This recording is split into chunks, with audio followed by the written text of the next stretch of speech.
Okay sir. तो यहाँ पे हम जो एनालाइज कर रहे हैं इफ और वाइल को, इफ कंडीशनल स्टेटमेंट है और वाइल लूप के लिए हम इस्तेमाल करते हैं। ठीक सर है, जी बोले। सर स्क्रीन शेयर नहीं हो रही।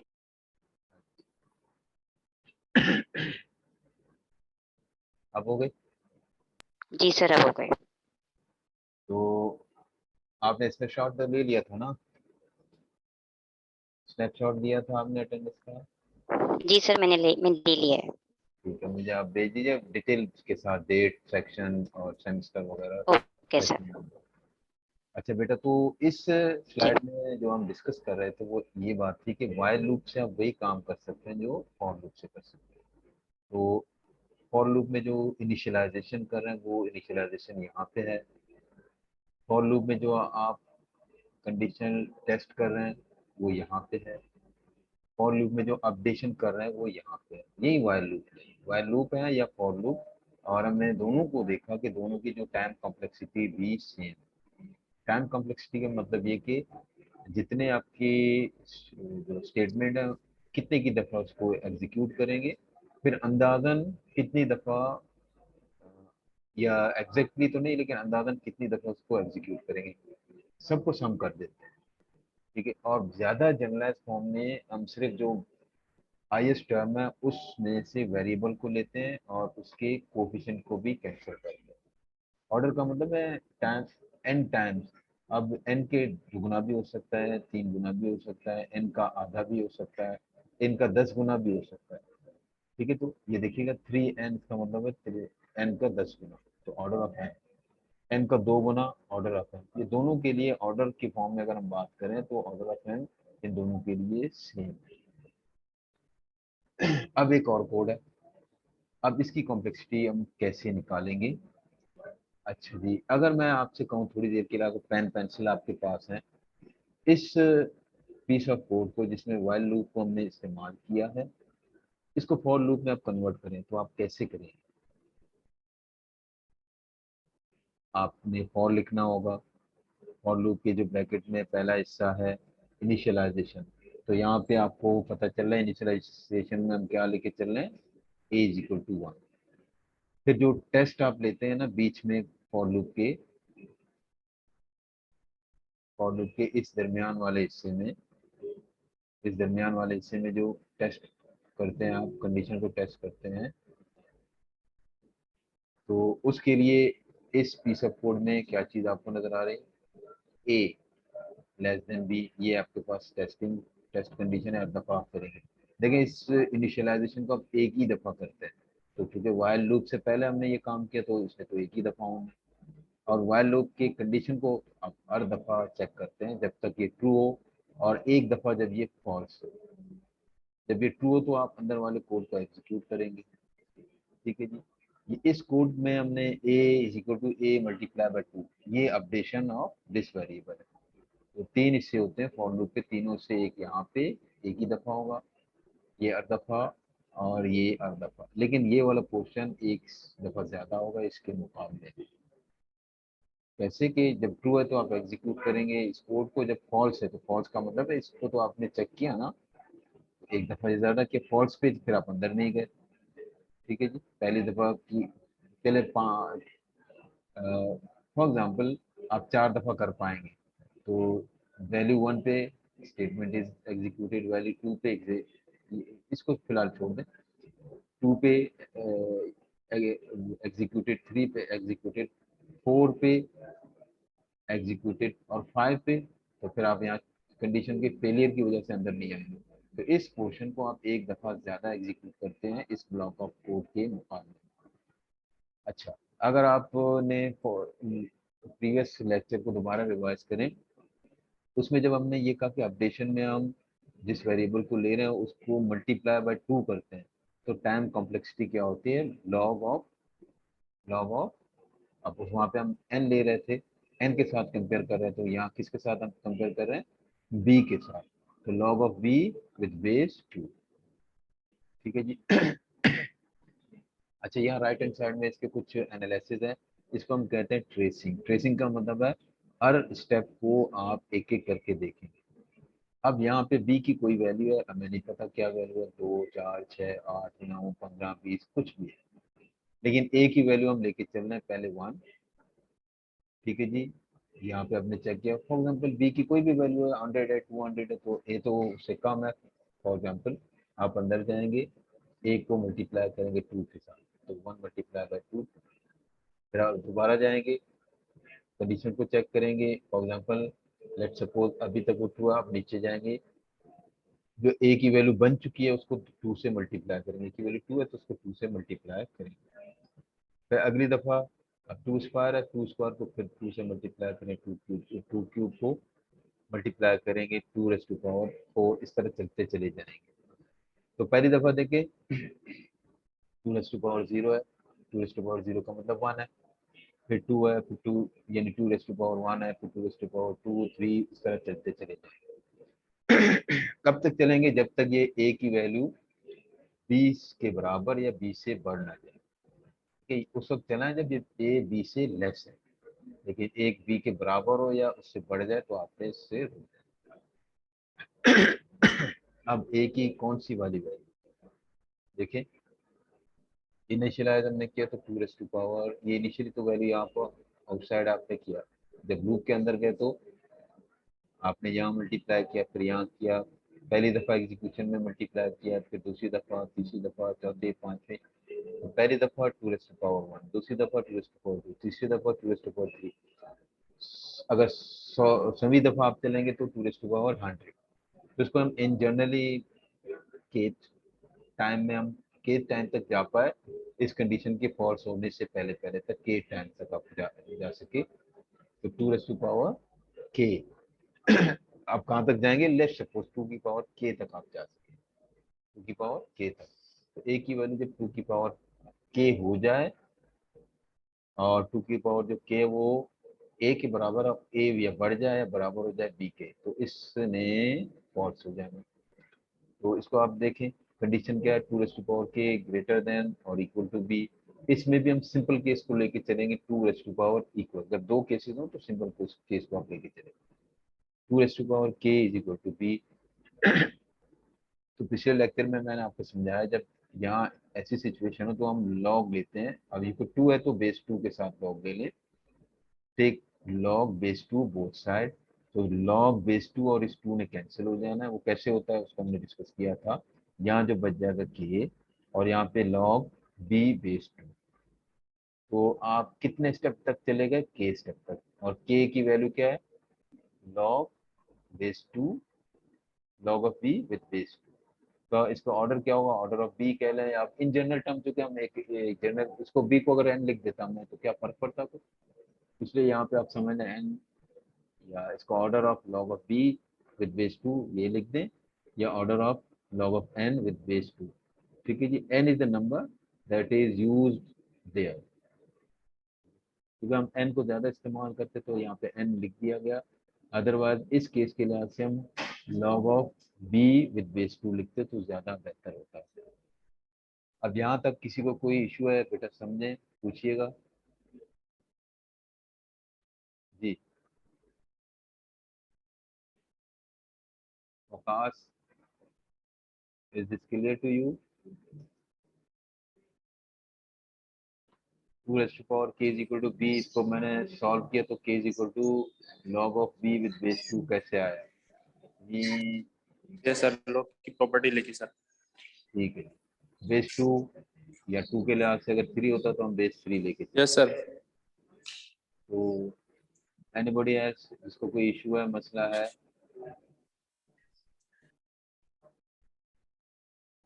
ठीक है, हम आगे चलते हैं। तो यहाँ जो देखें, ये एल्गोरिथम के कोर्स में, क्योंकि algorithm is connected to programming, तो प्रोग्रामिंग में जो हम पीस ऑफ कोड इस्तेमाल करते हैं उसको एक जनरलाइज फॉर्म में यहाँ हम एनालाइज करते हैं।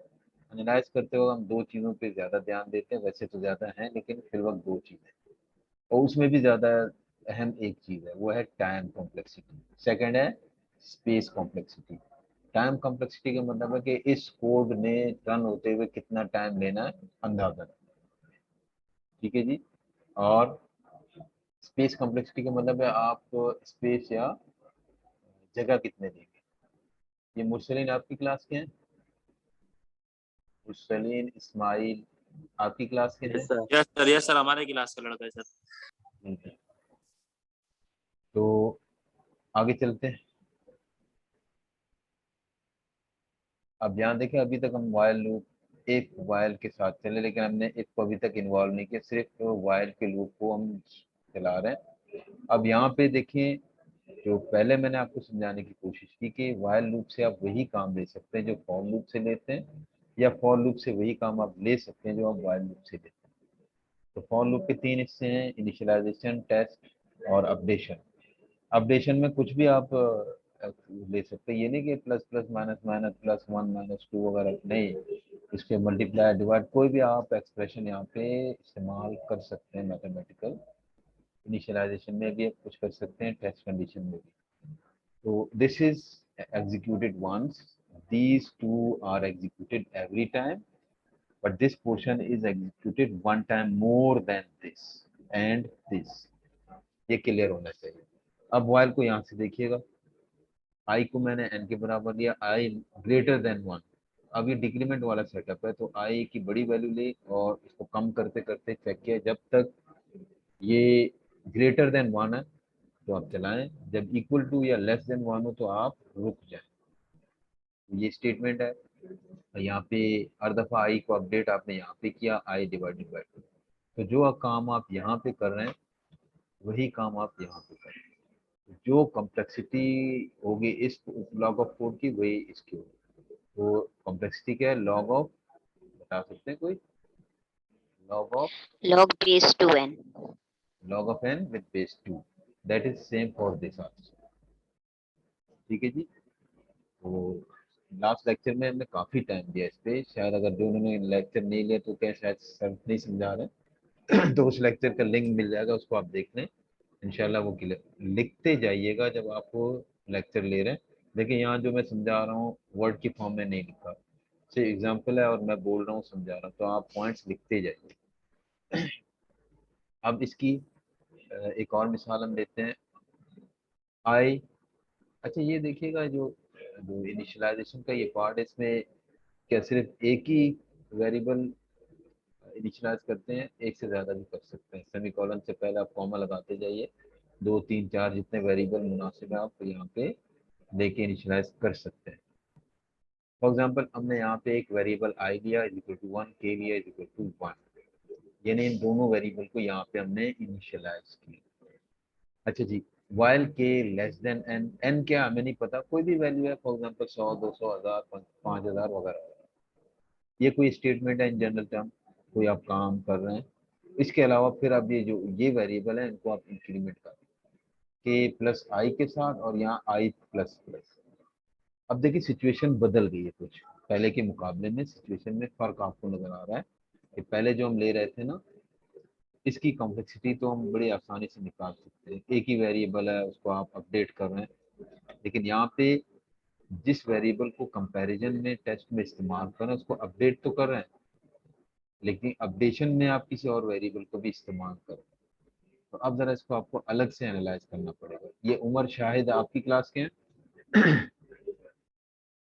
Yes sir. अच्छा, अब मैं इसको, जब ये वाला पोर्शन, ये इनिशियलाइजेशन वाला पोर्शन है, ठीक है जी। तानिया जफर आपकी क्लास की हैं? जी बोले। Yes sir. Yes sir. Yes sir. तो ये इनिशियलाइजेशन, इसमें तो एक ही दफा एग्जीक्यूट होना है, इनिशियली i1 k1। तो वेरिएबल जो मेरे हैं वो चेंज हो रहा है, वो आई और के हैं, तो मैंने यहाँ पे आई लिख दिया और यहाँ पे के। अब हर स्टेप में मैं इनको ट्रेस करना शुरू करता हूँ। Initially both are 1, initially both are 1। Let's suppose n की कोई भी वैल्यू 20 है, 30 है, 100 है, व्हाटएवर। के की वैल्यू तो उससे कम है, अगर मैं 100 भी लेता तो के इज लेस देन 100, इसमें कोई शक नहीं। आपने यहाँ कुछ स्टेटमेंट है उनको एग्जीक्यूट किया, फिर के प्लस आई किया। के प्लस आई का मतलब क्या हुआ, के तो आपके पास 1 है और आई की वैल्यू क्या है, वो भी 1 है। ठीक है जी, दिस इज 2। और आगे जाके आपने आई को भी अपडेट किया, दिस इज 2 आंसर। ठीक है जी, ये पहली दफा इसको कोड को रन करते हुए आई और के की अपडेशन ही होगा। फिर अगली दफा आप जाएंगे, ठीक है जी, पहली दफा तो आई 1 है, फिर यहाँ पे आके आई 2, ठीक है जी।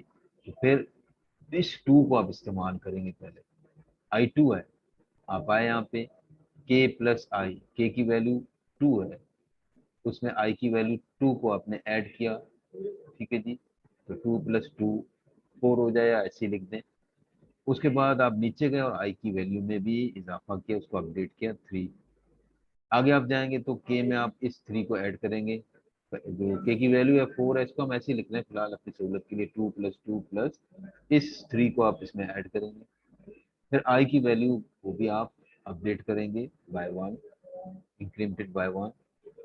फिर अगली दफा इस 4 को आप के में ऐड करेंगे, फिर आई को 5 करेंगे, तो ये कि 2, फिर इसके बाद 2 3 4, अगली दफा 2 2, फिर 3 प्लस 4 प्लस 5, आप चलते चले जाएंगे। के की वैल्यू होगी वो कुछ इस तरह होगी, के 2, फिर 2 प्लस 3 प्लस 4 प्लस 5, चलते चले जाएं, किसी आर्बिट्री वैल्यू एन तक आप पहुंच जाएंगे, रुकने से पहले, कंडीशन के फॉल्स होने से पहले तक, या फॉल्स होते होते आप एम वैल्यू तक पहुंच जाएंगे।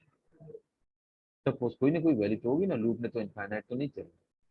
अच्छा जरा अब इस पे गौर कीजिए, ये है 2 प्लस 2 प्लस 3 प्लस 4 प्लस 5, अब चलते जाइए प्लस 7 प्लस 8 9 10 100 तक। अगर इस 2 को मैं कर दूं 1 प्लस 1, क्या कर दूं 1 प्लस 1, तो अब हमारा जो सेटअप बनेगा वो होगा 1, इसको अलग रख दें 1 plus 2 plus 3 plus 4 plus 5 up to n. तो आपने पढ़ा है इंटर में कि इसको जब हम सम करते हैं तो इसका रिजल्ट क्या आएगा, जो हाईएस्ट टर्म है वो, और multiply by highest term plus 1 divide by 2, ये लिख दें। और ये जो 1 जिसको मैं इग्नोर किया प्लस 1 की फॉर्म में, इसको लिख दें, कोई फर्क नहीं पड़ा। इसको छोड़ भी दें तो कोई फर्क नहीं पड़ेगा। वजह क्या है कि हमें एक अंदाजा लगाना है कि आप कितने स्टेप एग्जीक्यूट करेंगे, कितनी दफा इस कोड को एग्जीक्यूट करेंगे, इस कोड को कितनी दफा आप एग्जीक्यूट करेंगे। तो 1 प्लस दिस मच टाइम। अब देखें, मैं जब टाइम कॉम्प्लेक्सिटी की बात करता हूँ तो बार बार आपसे कहा, इसको आप वो कीजिएगा, this will be equal to m square plus m divided by 2, और अलग अलग कर ले तो m square divided by 2 plus m divided by 2। तो इस सिचुएशन में जो ग्रेटर या ग्रेटेस्ट टर्म है वो एम स्क्वायर डिवाइड बाय 2 है। तो इसका ऑर्डर लेते हैं, that will be the order of execution of this code. ठीक है जी। अब हमने बात की कि जब के की वैल्यू यानी mth स्टेप तक आएंगे तो के की वैल्यू ये हो जाएगी एम, देखिए एम स्क्वायर ये हमारा ऑर्डर है, और इस के को आप कंपेयर कर रहे हैं इसके साथ। अब ये के अगर ग्रेटर हो जाए या बराबर हो जाए तो फिर आपने इस लूप को टर्मिनेट करना है, यानी यहाँ तक आप आएंगे जब ये वाली चीज, यानी m m plus 1 divide by 2 जो के बराबर है, या ग्रेटर हो या बराबर हो एन के, तो आप इसको लूप को टर्मिनेट करेंगे। फिर मैंने आपसे बात की कि यहाँ पे जो आईएस टर्म है इन जनरल फॉर्म में हम उसको ही लेते हैं, और इक्वल टू और ग्रेटर या लेसर की बात होती है तो फिर वहां पे हम ज्यादा सिंपल बनाने के लिए सिर्फ इक्वल साइन को लेते हैं। तो m square equals n, square को हटा दें, यहाँ पे स्क्वायर रूट है। तो एम की वैल्यू यानी जो कितनी दफा आप जाएंगे, देखिए पहली दफा आप जाते तो फर्स्ट स्टेप में 1 2 3 4, और mth स्टेप है, mth स्टेप कितनी दफा, m टाइम्स किसके अप्रोक्सीमेटली इक्वल है, रूट n के। That will be the order of this code, that will be the order of और time complexity of this code, इसलिए इसको हम ऑर्डर ऑफ रूट n कहेंगे। ठीक है जी, यहाँ तक क्लियर है बेटा?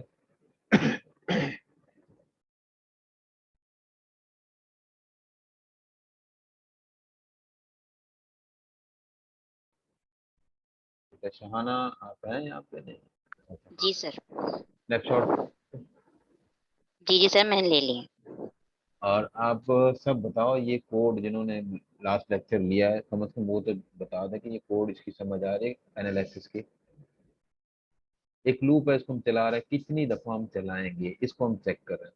अब लूप जो है ना, जैसे फॉर लूप मुख्तलिफ तो इस तरह के होंगे, इस तरह वाइल लूप भी मुख्तलिफ है।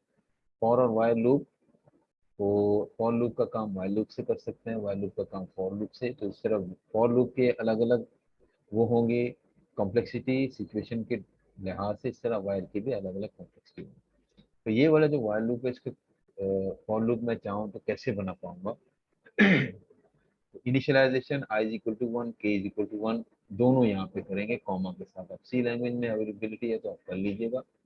यहाँ सेमीकोलन है, फिर ये कंडीशन है यहाँ पे लिख दिया, और अंदर तो आई वेरिएबल को मैं ले रहा हूँ वो आई प्लस प्लस यहाँ पे। ठीक है जी, और आपकी स्टेटमेंट है और k is equal to k plus 1. So this code is doing the same thing as this code is doing. तो इसकी भी time complexity will be order of root n। अच्छा जी, अब जरा एक और तरह का कोड है, तो मैं आपको 1 मिनट देता हूँ, आप इस स्लाइड को देखिएगा और खुद से इसकी कॉम्प्लेक्सिटी बनाने की कोशिश कीजिएगा। लेकिन मैं आपको ये बता दूं कि इसमें कंडीशन भी हम इस्तेमाल कर रहे हैं, इससे पहले हम कंडीशनल स्टेटमेंट इस्तेमाल नहीं कर रहे थे। ठीक है जी, तो आप देखिएगा जी। कुछ देखा आपने भाई? ऐसा कोड तो आपने इस्तेमाल किया होगा, देखा होगा, प्रोग्रामिंग आपने की है, आप माशाल्लाह 6 सेमेस्टर में आ गए। तो यहाँ पे while loop condition is check between two variables m not equal to n, जब तक ये बराबर नहीं है। याद रखिए, बराबर नहीं का मतलब है कि m ग्रेटर है या m लेसर है, दोनों हो सकते हैं, या n के लिहाज से बात करें तो n ग्रेटर या लेसर है। जब बराबर हो तो फिर आपने इससे एग्जीक्यूट इस लूप से निकल जाना, while m is not equal to n। अब यहाँ पे कंडीशन है if else, if m is greater than n do this, else, else का मतलब क्या हुआ? n will be greater तो do this।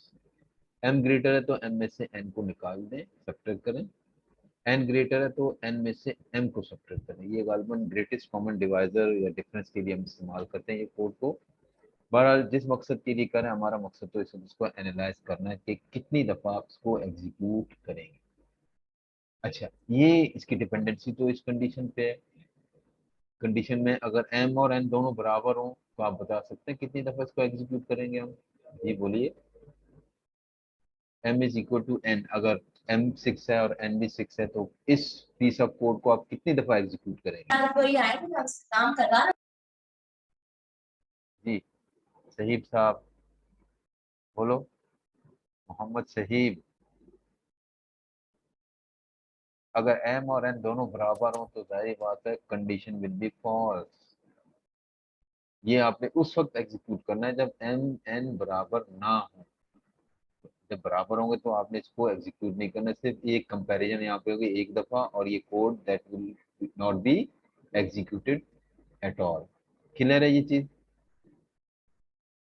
अब यस सर। इसको और समझने के लिए कुछ वैल्यूज लेके हम चलते हैं। इसको और समझने के लिए, फॉर एग्जाम्पल इनिशियली m6 है और n3 है, इनिशियली m6 है और n3 बराबर नहीं है। ठीक है जी, बराबर नहीं है। आप यहाँ पे आएंगे, अब इफ m ग्रेटर है तो आप इस कोड को एग्जीक्यूट करेंगे। m में से n को निकाल दें तो 6 में से 3 को निकाल दें तो m will be updated as 3, n की वैल्यू तो 3 है ही। अब दोबारा आप जाके चेक करेंगे, एल्स पे तो आप जाएंगे नहीं, इफ या एल्स में से किसी एक को एग्जीक्यूट करेंगे। तो आप दोबारा जाएंगे तो m और n विल बी सेम, तो आप यहाँ से निकल जाएंगे। तो इस केस में आप इस जो कोड को एग्जीक्यूट करेंगे एक ही दफा, इनर कोड इफ के साथ कनेक्टेड।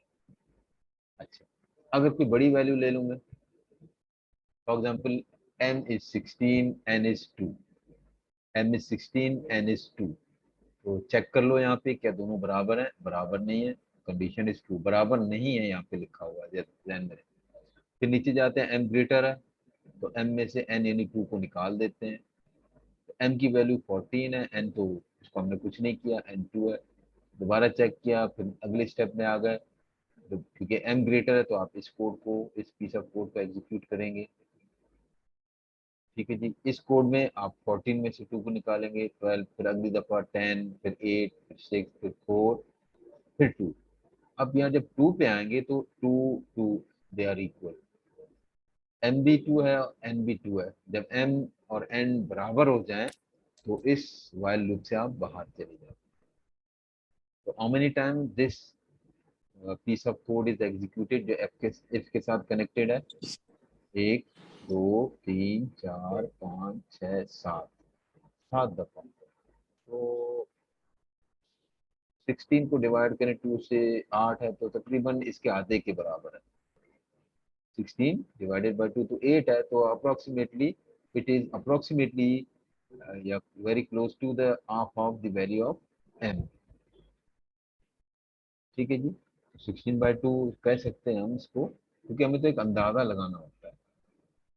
तो हम ये कहेंगे कि मैक्सिमम इसने, देखिए यहाँ पे m लें या n लें, किसी वेरिएबल के लिहाज से आप बात करते हैं तो ऑर्डर ये n/2 कह दो या इसको m/2 कह दो, कोई इशू नहीं है। इसको चले आपके लिहाज से मैं m/2 कह देता हूँ, इसका ऑर्डर क्या होगा? m। और इन जनरल टर्म में चूंकि वेरिएबल हम n इस्तेमाल करें तो ऑर्डर ऑफ n भी लिख दे, कोई इशू नहीं है, इसमें कोई परेशानी की बात नहीं। अच्छा, ये तो इस केस में इन्होंने यहाँ पे मिन लिखा हुआ है ऑर्डर ऑफ 1, और मैक्सिमम में ऑर्डर ऑफ n। ये तो मिन का क्या मतलब है आप मुझे बता सकेंगे? कम से कम कितनी दफा? कम से कम इसने, अगर ये दोनों बराबर हैं तो 0 टाइम, 0 तो एक कांस्टेंट है, या हो सकता है इस पीस ऑफ कोड में जैसे मैंने यहाँ पे आपको दिखाया था कि m की वैल्यू 6 और n की वैल्यू 3 पे जब इसने एग्जीक्यूट करना है तो सिर्फ एक ही दफा करना है। तो minimum it will be executed this block of code minimum once, और maximum order of this or this variable। आप कहेंगे सर आपने this या this variable, ये कुछ अजीब सी बात कही। भाई ये हो सकता है कि m की वैल्यू के बजाय n की वैल्यू ग्रेटर हो, तो फिर आप इस कोड को एग्जीक्यूट करना शुरू कर देंगे। ये तो m की वैल्यू ग्रेटर होने की वजह से आपने इस कोड को एग्जीक्यूट किया, n की वैल्यू ग्रेटर होगी तो आप इसको करेंगे, तो ऑर्डर ऑफ m या order of n time it will be executed. Is this slide clear to you all? ये देख लो बेटा, रिप्लाई जरूर दो, बताओ ना, कुछ पता तो चले। Yes sir. और कोई? मुरसलीन, आप आए बहुत देर से। उमर शायद आप भी देर से आए। ये देर से आने वाले, आप समझ लें आपको देर से आने का थोड़ा बहुत तो फायदा होगा, लेकिन जल्दी आने का भरपूर फायदा होगा। जी नूर अली, ये नूर अली साहब हैं, किसी और को उन्होंने बिठा दिया, बच्चे को, भाई को, कि बस वो लॉग इन करके आप बैठ जाओ, खेलते रहो, और सर क्लास ले ना ले आपको कोई बोले। सना बीबी, सानिया जफर, ये सब एब्सेंट है। बेटा मेहनत करें, पिछले लेक्चर को रिवाइज कर लें, अभी तक हम, ये 3rd लेक्चर है तो पहले आप दूसरे को रिवाइज कर लें, ताकि जो कमी बेशी रह गई उसको जल्द अज जल्द कवर करें। ये तो 3rd लेक्चर है ना, ये तो आप ले ही रहे हैं। आज बैठ जाएं, आज के दिन आप पहला लेक्चर देख लें, फिर कल और परसों तक तीनों कवर करेंगे, फिर आगे आसानी होगी इंशाल्लाह। चीजें रिपीट होती चली जाएंगी, लेकिन पहली दफा तो आपने अच्छी तरह उसको समझना है। रिवीजन में, रिपीटेशन में तो हम इसको सरसरी तौर पर रिपीट करते हैं। ठीक है जी, आगे चलते हैं। अब हम मुख्तलिफ कोड्स को जो है ना वो एनालाइज कर रहे हैं, मुख्तलिफ कोड को हम क्या कर रहे हैं? एनालाइज कर रहे हैं। मुख्तलिफ कोड को आपने एनालाइज करना है। जब आप बहुत टाइप के कोड्स को एनालाइज कर रहे हैं, फिर आप इस काबिल होंगे कि कॉम्प्लेक्स सिचुएशन को आप एनालाइज कर पाए। अच्छा जी, एक और एल्गोरिथम, एक पीस ऑफ कोड है, कंडीशनल स्टेटमेंट भी है, फॉर लूप भी है। कंडीशनल स्टेटमेंट और फॉर लूप भी है। अब इसकी कॉम्प्लेक्सिटी क्या होगी? ये एक एल्गोरिथम है, इसने कोई नंबर n को टेस्ट करना है। अब इसमें कोई खास यूजफुल काम तो होता हुआ आपको नजर नहीं आएगा, लेकिन हमने तो सिर्फ एक कोड को समझना है, एनालाइज करना है। कोड को समझना है, एनालाइज करना है। पहले if n is less than 5 do this else do this। तो if else कंडीशनल स्टेटमेंट है, तो else के साथ जो कोड कनेक्टेड है वो फॉर लूप है, और if के साथ कोड कनेक्टेड है just you are printing n। जैसे आप n प्रिंट कर रहे हैं कोई खास काम नहीं, लेकिन हमें इससे कोई सरोकार नहीं। आप यहाँ लिख देते इन जनरल टर्म स्टेटमेंट, यहाँ लिख देते स्टेटमेंट, कोई मसला नहीं, स्टेटमेंट 1 स्टेटमेंट 2, ठीक है। बस ये पता करना है कि ये जो स्टेटमेंट है या ये वाला स्टेटमेंट है इसको कितनी दफा आपने एग्जीक्यूट करना है इस सिचुएशन में। लेट्स सपोज जो n की वैल्यू आप ले रहे हैं एज इनपुट वो less than 5, that is less than 5। जब n लेस देन 5 हो तो आपने करना क्या होगा, आपने सिर्फ एक दफा इस पोर्शन पे आके एग्जीक्यूट करना है इफ, उसके बाद एल्स, फिर आप चले गए आगे। एल्स पे तो आप एग्जीक्यूट नहीं करेंगे, जब इफ ये ट्रू हो तो फिर एल्स पे आप जाएंगे ही। लेट्स सपोज अगर ये फॉल्स हो, ये फॉल्स हो, फिर आप क्या करेंगे, तो फिर आप एल्स की तरफ जाएंगे। फिर एल्स में आप n की जो वैल्यू उसकी के लिहाज से इसको n+1 टाइम और इसको n टाइम एग्जीक्यूट करेंगे, या इन सबसे जो फॉर लूप के अंदर वाला कोड है उससे हमें सरोकार है, इसको n टाइम आप एग्जीक्यूट करें। तो हम ये कह सकते हैं कि अगर ये कंडीशन ट्रू है तो इस पीस ऑफ कोड में इसको आप एक दफा एग्जीक्यूट करेंगे, फिर आप आगे चले जाएंगे। अगर ये फॉल्स है तो इसमें से इस पीस ऑफ कोड को आप n टाइम एग्जीक्यूट करेंगे। तो minimum 1 time, maximum n time. तो यहाँ पे जब मिनिमम और मैक्सिमम की हम बात करते हैं तो एक और चीज हम इस्तेमाल करते हैं, वो है बेस्ट केस और worst case. Best case time के लिहाज से जब टाइम कम से कम लगे, कम आप कोड एग्जीक्यूट करें स्टेटमेंट, और वर्स्ट केस ज्यादा से ज्यादा एग्जीक्यूशन टाइम हो या ज्यादा से ज्यादा नंबर ऑफ स्टेटमेंट आप एग्जीक्यूट करें। तो जब ये कंडीशन ट्रू हो तो आपने सिर्फ एक इस स्टेटमेंट को एग्जीक्यूट करना है। जब ये फॉल्स हो तो फिर आप यहाँ पे आएंगे n टाइम इसको एग्जीक्यूट करेंगे, तो 1 to n टाइम्स, ठीक है जी। तो this will be then executed 1 time when this is true, else this will be executed n time when this condition is false। तो यही बात आपको यहाँ पे लिखी हुई नजर आ रही कि बेस्ट केस और वर्स्ट केस।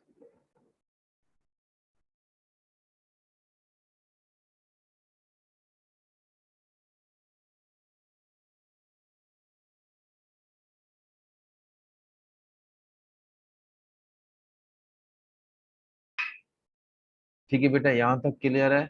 बताइएगा मुझे। क्लियर ना हो बता दो बेटा, मैं दोबारा समझा दूंगा, बार बार रिपीट करने से भी चीज़ की समझ आती है। लेकिन काइंडली शुरू से आपको अटेंड करें क्लास, ताकि आपको भी परेशानी ना हो। तो यहाँ पे हम एनालाइज कर रहे थे इफ और वाइल लूप को। इफ कंडीशनल स्टेटमेंट है, वाइल आपके पास लूप है। तो वाइल लूप को हमने डिस्कस किया, अब इफ को भी हम इन्वॉल्व कर रहे हैं, इसके साथ फॉर लूप को भी इन्वॉल्व कर रहे हैं। तो मुख्तलिफ चीज़ें हम यहाँ पे इस सब कोड को एनालाइज करें। अच्छा जी, अगर मैं इस पोर्शन को हटा देता हूँ इफ के साथ, इफ देखे ना, इफ n लेस देन 5 के बजाय मैं इफ n ग्रेटर देन 5, तो ये वाला पोर्शन तो इफ वाला तो खत्म हुआ ना। अगर n ग्रेटर देन 5 है तो पर आप इसको एग्जीक्यूट करें, that will be executed how many times, n times. तो अब ये डिपेंड करता है कि सिचुएशन के बाद से कोड आपको कर। अब इसमें हम बेस्ट केस और वर्स्ट केस की बात नहीं करेंगे, इसके ऑर्डर ऑफ एन है बस। तो बेस्ट केस भी यही है, वर्स्ट केस भी यही है इसके मुकाबले में, क्योंकि इसमें अगर कंडीशन के लिहाज से सिर्फ इस पोर्शन को आप एग्जीक्यूट करते या इसको, तो 2 केसेस बनते। लेकिन इसमें जैसे आप कंडीशन ट्रू करेंगे तो जब whenever this piece of code is run, only this much time and time it will be run और executed। बस इसमें कोई वर्स्ट केस और बेस्ट केस का इशू नहीं है, ठीक है जी। तो बेटा यहाँ तक जो हमने पढ़ा इसको आप बताइएगा क्लियर है, क्लियर नहीं है, या रिपीट कर लें जी। कौन है ये? Umar Shahid. Yes sir, repeat कर लें थोड़ा। उमर शाहिद, अब कब आपने ज्वाइन की क्लास? जी जी उमर, शायद आप बोल रहे थे। अभी 5 मिनट हुए सर। बेटा मैं पूरी क्लास रिपीट करूंगा, ये नहीं होगा आप बोल रही थी।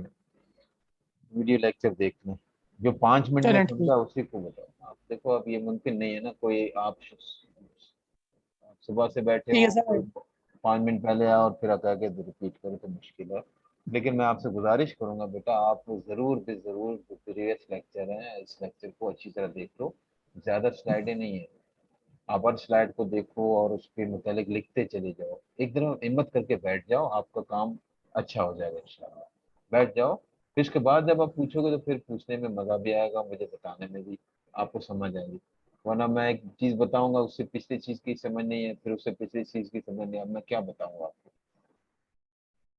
ठीक है जी, इसके बाद अच्छा टाइम हमारे पास जरा कम है, लेकिन देखते हैं हम types of time function. Time function कितने तरह के होते हैं तो थोड़ा सा मैं इसको आइडिया देता हूँ, इसको हमने डिस्कस भी किया। मुख्तलिफ किस्म के टाइम फंक्शन है। एक अगर कांस्टेंट टाइम, इसको हम ऑर्डर ऑफ वन लिखते हैं। कांस्टेंट टाइम का मतलब है 10 दफा, 20 दफा, 30 दफा, 100 दफा, 1000 दफा, जैसे आपको यहाँ नजर आ रहा है कि एक कांस्टेंट वैल्यू है, यानी आप कितनी दफा या जो ओवरऑल स्टेटमेंट है वो कितने स्टेटमेंट है सबको जमा कर दो। कोई 10 दफा हो रहा, कोई 20 दफा, कोई 1 दफा, सबको जमा कर दो तो आंसर अगर कांस्टेंट की फॉर्म में आता है तो हम उसको ऑर्डर ऑफ वन लिखते हैं। चाहे वो बड़ी वैल्यू हो या छोटी वैल्यू, इससे कोई फर्क नहीं पड़ता।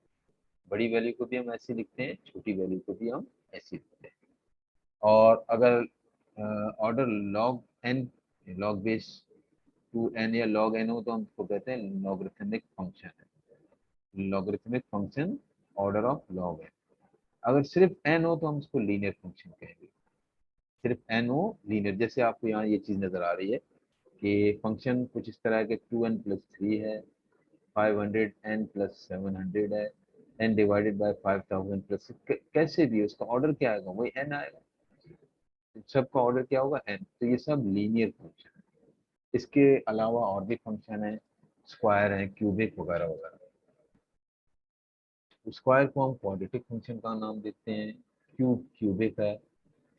2 की पावर देखिए, 2 आपके पास जो लॉग की बेस में इस्तेमाल कर रहे हैं या 3 इस्तेमाल कर रहे हैं, इसकी पावर n हो तो दिस इज एक्सपोनेंशियल फंक्शन। इसमें बेस 2 लेके चलना है, लेकिन बेस 2 के अलावा भी तो हो सकते हैं। बेस 3 है तो ये भी एक्सपोनेंशियल फंक्शन है, लेकिन विद बेस 3 है। n⁻n ये भी एक्सपोनेंशियल है विद बेस n। तो इसके बाद हम देखते हैं, मैं देखूंगा अगर अगला सेशन करना हो तो आपको मैं बता दूँ। तो आज ये सेकंड